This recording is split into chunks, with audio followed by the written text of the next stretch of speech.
Good morning.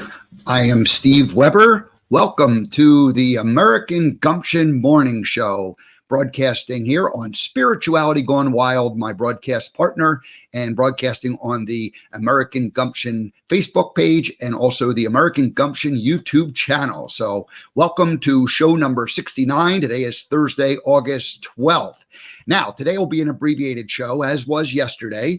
But I do have a monologue. And I expect I'll probably go about 20 minutes for the whole show, maybe a little bit longer. I said that yesterday and I went like 37 minutes. So, once I get talking, who knows what'll happen. But I think today's going to be a little tighter in terms of the actual monologue. So anyway, so today is, like I said, Thursday, November 12th.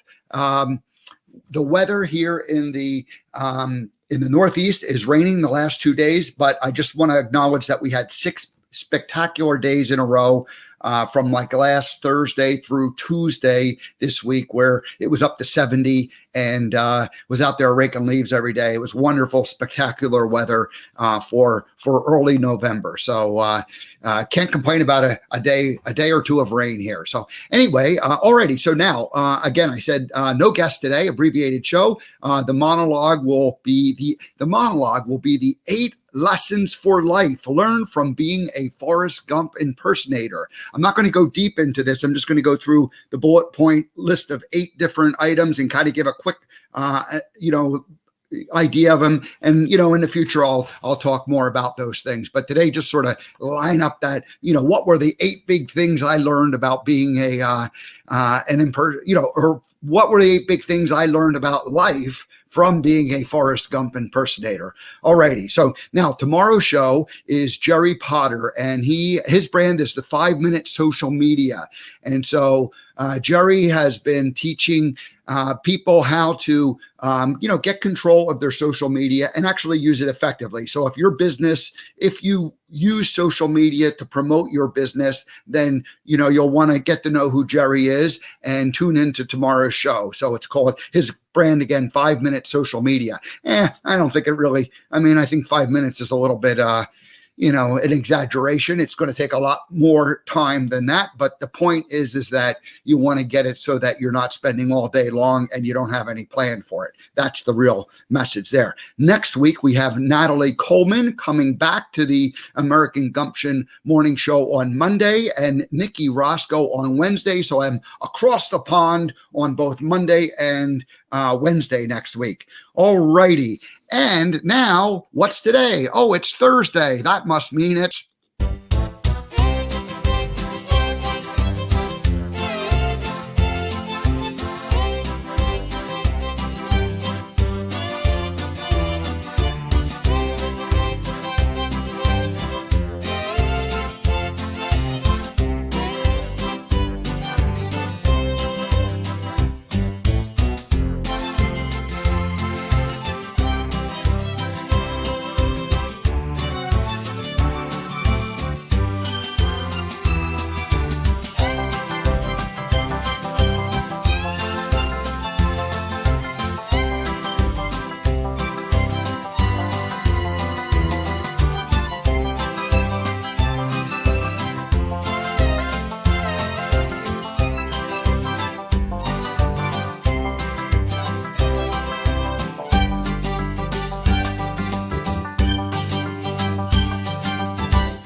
Alrighty, so today is Throwback Thursday. We're going to go back to 2008. And in 2008, I was hired by some kind of a media company, but basically, ultimately, I was hired by Volkswagen, and I went down to Uruguay and I filmed a Volkswagen commercial, and I showed that. That's been running this week on my personal Facebook page. But basically, it was a 2-minute commercial of Forrest Gump driving across the country. From one day he decided to get up off the porch and run and get in a car and take a little drive, and he drove and drove and drove and drove. And so these set of 4 pictures I have are from that experience. And again, you can look at the Volkswagen commercial. It's about 2 minutes long. It's a long commercial, and it was filmed in Uruguay.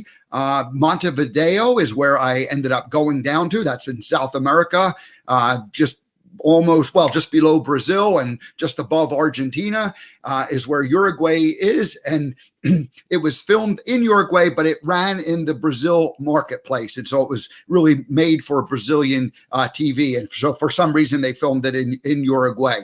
Alrighty, so this is the first picture that I have, and it shows Forrest with he's not too far into the running, and he's getting his longer beard, and he's got his his red running jersey on. Now, one thing I'll point out is that I'm holding a thermos filled with coffee and a cup, and that was what is called mate, and that style of holding the thermos under your arm and holding the cup with the straw and drinking from it. It really isn't a straw, but it's more of a filter.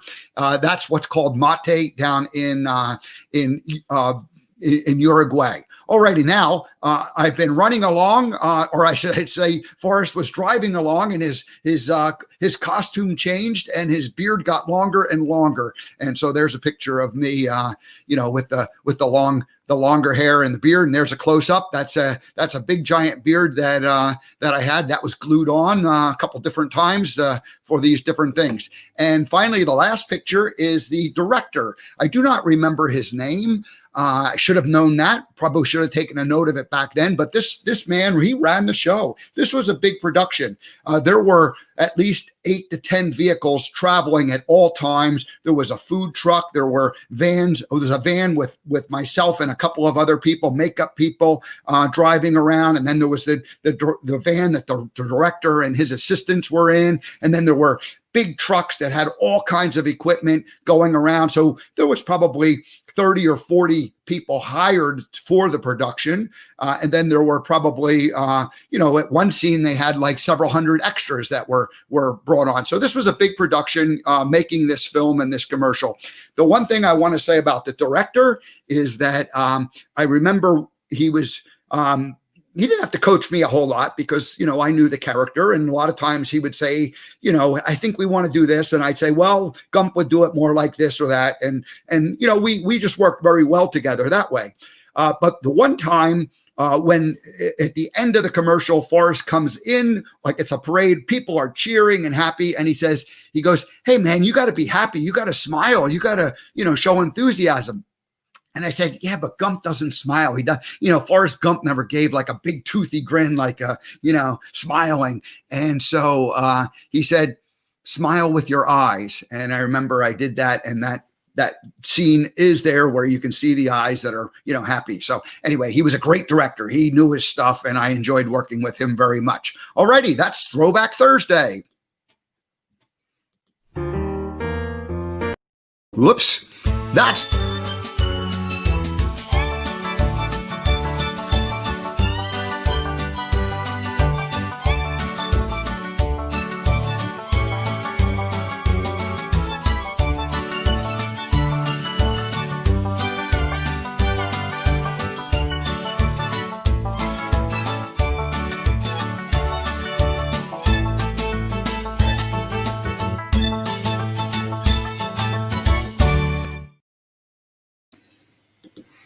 Alrighty, that was fun.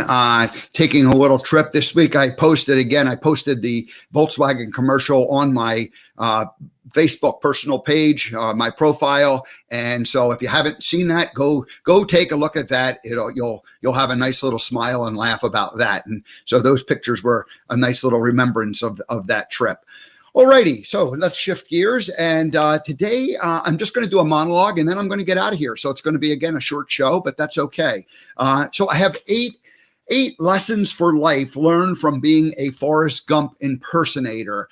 And I had done for the 20th anniversary, that would have been back in 2015 time frame, something like that. I ended up writing a series of blog posts about, things I learned from the experience of being a Forrest Gump impersonator. And so this is kind of an updated list, and I've got 8 separate things that I feel like I really learned, and these are lessons for life. So number one, the number one lesson for life learned from being a Forrest Gump impersonator is get started. Now, it seems kind of silly to say that, but just get started doing it.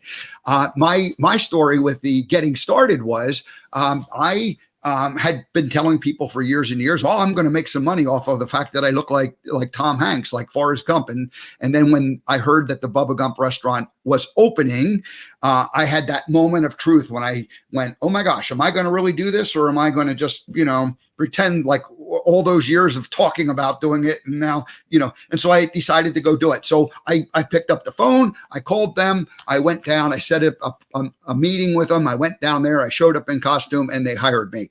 So getting started involves taking a chance and having some courage, doing something that you're probably a little bit uncomfortable doing. And the second part of it is I showed up prepared, be creative, and don't hold back.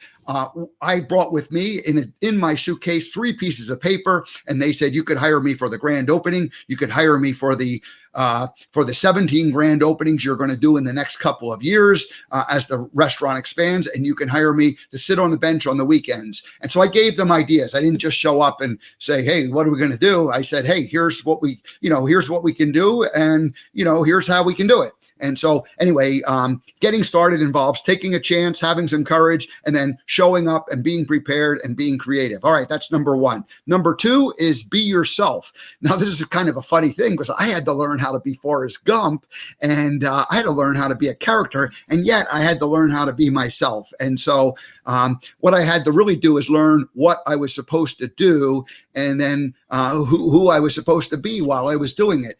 And so learning to be the character was really kind of mostly a psychological thing because I thought of myself as Steve. I didn't think of myself as Forrest Gump. And I had to, shift my mindset and to believing that I was the character. And there's a whole story there, and I'm not going to go into it right at the moment. I've shared bits and pieces of it over the years, but basically, it involves being, I had to learn how to be the character, but I had to also be myself. And so it's kind of this like dual personality thing. And I think we do that in many areas of life. When we go into a job, we take on a certain role, and yet we have to do it with our own creativity and our own personality. And yet it's not necessarily, it's like you play a role that you wouldn't necessarily choose to do, with the exception that you're thrown into this circumstances, with this organization that has hired you and is paying you to be, who they need you to be. So, but you want to be yourself while you're being, who they want you to be. Number 3 is get good. And what I mean by that is I had to practice quite a bit. I watched the movie for 21 or 22 days straight when I first was starting. And, I watched almost the entire movie. So it's 2.5 hour movie every day, and just staring into the mirror, watching the TV, standing up, looking in the mirror, getting all the mannerisms down, practicing, the voice, practicing the accent and the inflection. And so practice. And then the second half of getting good was as I would drive home from Monterey or San Francisco. Monterey was where I really started. So for the first year, I was always driving back from Monterey. And as I would drive back, I would think about things that happened that day. And when I say things, I meant interactions that happened. And sometimes they were like, really good jokes that like somehow I just happened to blurt something out. And then I'd think about it and I'd kind of try to figure out how I could make that better. And then other times I think about an interaction that, didn't work, went flat, it was awkward. And so I'd think, well, why did that happen? What was going on there? And so I would think about it and reflect on it. And then the next week when I would go back, or the next day when I would go back, I'd get to use and practice and try things slightly different. And so I was always learning that way, especially at the beginning. Number 4, okay, so that's getting good. So number 1, get started. Number 2, be yourself. Number 3 is get good. Number 4 is take control. And, you are in charge when you take on any kind of a role in a job. So when you go someplace, when you take on a role or responsibility, you're in charge. So you got to take control of the area that you're responsible for. And it's kind of a sink or swim thing. You don't get, if you're in any kind of a professional job where people are expecting you to bring something additionally than just showing up and completing some kind of a task, then you need to essentially take control of that job. And in my particular case, the take control involved the crowd. There was a massive crowd around me, and I remember thinking that maybe we can set up barriers and ropes and stanchions and have it, because it was like chaos. And I realized that I actually mentioned that to some people that I was working with at the restaurant, and it was like, that ain't gonna happen. And so I thought, man, I got to figure out how to maintain control of this crowd that's like chaos out there sitting on the bench. And so anyway, I did figure that out. And so 1, get started. 2, be yourself. 3, get good. 4, take control. Number 5 is have fun. The job was really pure fun. Now initially it was like, all those things that I've already mentioned, learning how to do it, getting the right mindset, and figuring out how to be myself and yet be the character at the same time, and getting good. So there's a lot of thinking that was going on, but ultimately it came down to me having fun when I'm sat there and having fun as I interacted with the people. And I think that that's a good lesson that, no matter what job you have, you want to have some fun with it and be lighthearted about it. So, and I have a note here. It says it's not brain surgery. So if you are a brain surgeon, do not listen to anything that I say. But if you are a brain surgeon, you still need to have fun in your own way. Now, of course, what you're doing is serious business, and you don't want to be doing crazy things. But the reality is that all of us have to have fun and love doing what we're doing, and bring joy to it, and bring joy to the other people that you're working and interacting with. So in my particular case, I wasn't necessarily working with other people. I was just interacting with the public. And so my job was to have fun with everybody who showed up. Everybody who sat down there, had to be special, and we had to have fun together. And I did. Okay, now number 6 is learn from your mistakes. And I have a note here. It says, beg forgiveness rather than seek permission. It seems like no matter, as I go through life and the different jobs that I've had, whenever you try to get someone to, give you permission and you ask, people don't like to go out on a limb, and they don't like, especially if it's not their expertise and not their area. If you're, so that taking control of the situation kind of thing, you need to, take control.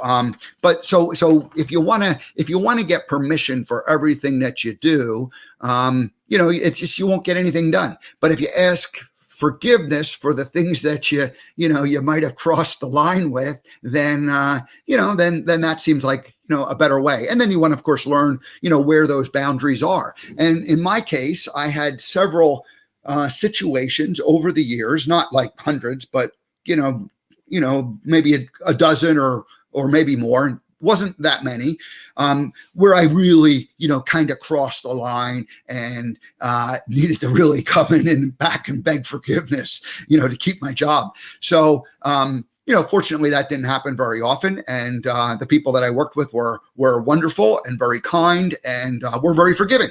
And so, but when you do cross a line, that's where you want to come back. And I guess the last thing I'll say about it is that if I had tried to get permission for all the crazy stuff that I did and worked wonderfully, and I would have never gotten anything done. I wouldn't have had as much fun. I wouldn't have been as successful as I was. So on those few occasions when I crossed the line, I just begged forgiveness. But most of the time I was pushing boundaries. I was going out there, and you learned where you learned where those boundaries were, and you wanted to. I used to say I like to go right up to the edge of the boundary but not cross it.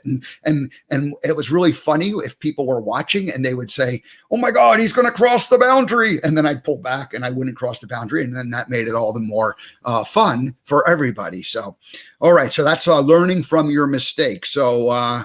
Number 1, get started. Number 2, be yourself. Number 3, get good. Number 4, take control. Number 5, have fun. Number 6, learn from your mistakes. Number 7, learn new skills.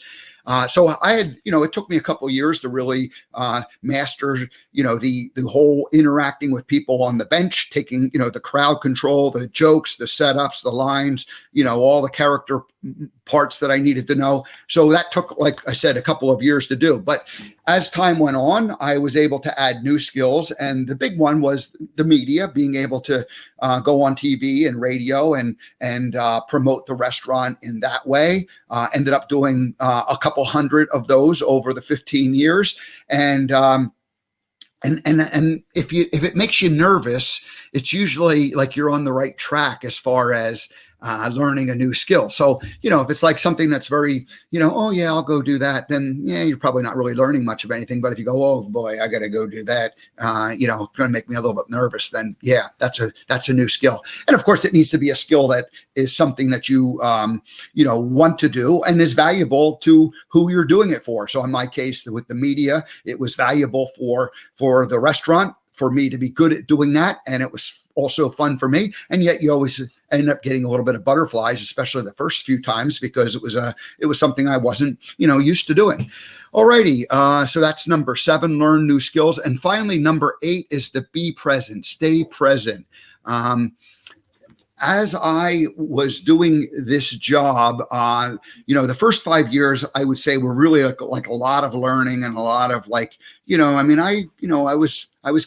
had to get good at all of it. I had to take control. I had to, learn to manage it. After, that, it did become a bit of a routine. And I learned that I needed to stay present and I needed to have that fun that I had mentioned. And so when I was able to stay present, in the moment, then each interaction that I had, you made those people feel special. And so I was never thinking about what I was going to do later on that day or what I was going to have for dinner that night, or, what happened last Tuesday, because none of that stuff mattered. All that mattered was how I was interacting with the person who was sitting on the bench right next to me at that moment in time. And then after that person left and the next person came, I had to be present and in the moment with that particular person. And it really was the first job that I remember having where I had to, be present at all times. And I, like when that little switch went off and I went, oh my gosh, I got to be present here. That was kind of a moment of like awakening. And it's like, oh, and then of course you try to live your life in the present moment at all times now, right? As you evolve, as our consciousness develops, as we, learn more and more, this is the way we go. So that's it. So number 8 of the 8 life lessons, or the 8 of the lessons for life learned from being a Forrest Gump impersonator was to stay present. So number 1, again, is get started. Number 2 is to be yourself. Number 3 is to get good. Number 4, take control. Number 5 is to have fun. Number 6 is to learn from your mistakes. Number 7 is to learn new skills. And number 8 is to stay present, do your job in the moment. So I hope that those ideas are something that you can use and benefit from, no matter what your job, whether it's in your relationship or whether it's in your current job or whether it's in a new job that you take. You want to use those things at all times. And of course, once you like number 1, you get started. Once you're started, then you don't necessarily have to worry about that. But you do need to learn you will benefit from being yourself. And if you keep getting better and better by getting good, that's a great thing. And you always want to remember to take control, have fun, keep the fun factor going. Don't take life too serious. Don't take the job too serious. Learn from your mistakes, push the boundaries, but then, ask forgiveness when you cross it. And then learn new skills, keep learning, lifelong learning, and finally stay in the present moment. So that is it today. That's kind of a fun thing to do. So thank you so much. So anyway, so good. Thank you. We have Rita checking in and saying, hey there, great content. Thank you very much. I appreciate that. Amen. Thank you so much, Rita, for joining us this morning. I am going to get out of here. Now, tomorrow, I'll be back. It's Friday, and I will be with Jerry Potter, the 5-minute social media guy, and we're going to talk about how you can be more effective on your social media. And next week, we have Natalie Coleman coming back on Monday and Nikki Roscoe on Wednesday. Both of those will take a trip across the pond and visit our friends from the UK. All righty. Have a great day, everybody. Look at that, 10:26, and I didn't even go the 30 minutes. I said 20, and I went 26, so there you go. All righty. Well, have a great day, everybody, and we will see you tomorrow on Friday.